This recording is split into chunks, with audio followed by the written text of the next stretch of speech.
So, about 3 years ago, I got hired by a mid sized tech firm because of a project I built back in college.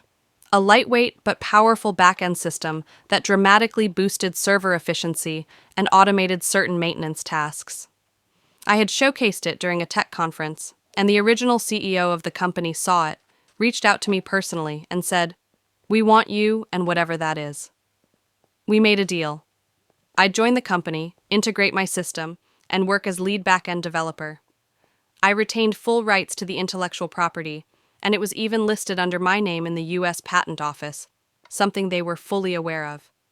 Fast forward 2 years.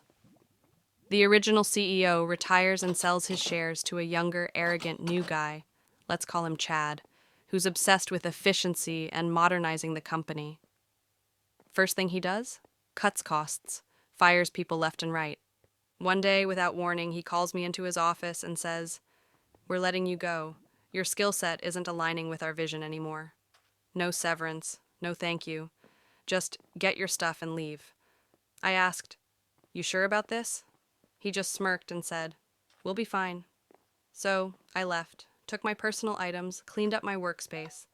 But here's the kicker: they were still using my system, the same system that was running all of their back end processes, license registered under my name. At first, I said nothing. I wanted to see what they'd do. About 2 weeks later, I get a letter from their legal team accusing me of sabotage.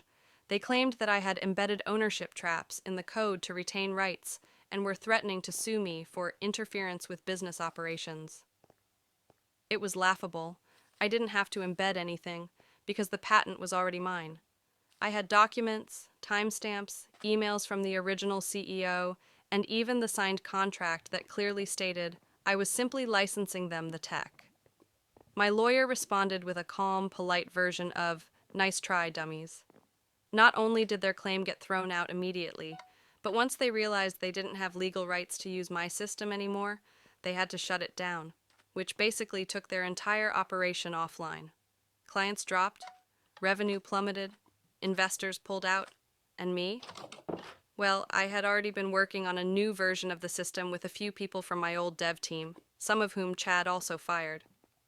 We launched a new startup 6 months later, leaner, faster, smarter, and some of their former clients came knocking on our door. Last I heard, Chad was stepping down to pursue other opportunities, which is code for he got kicked out. The company still exists, but it's a shell of what it used to be. Funny how your skills don't align with our vision anymore turns into, "Please, can we buy back your code real quick?"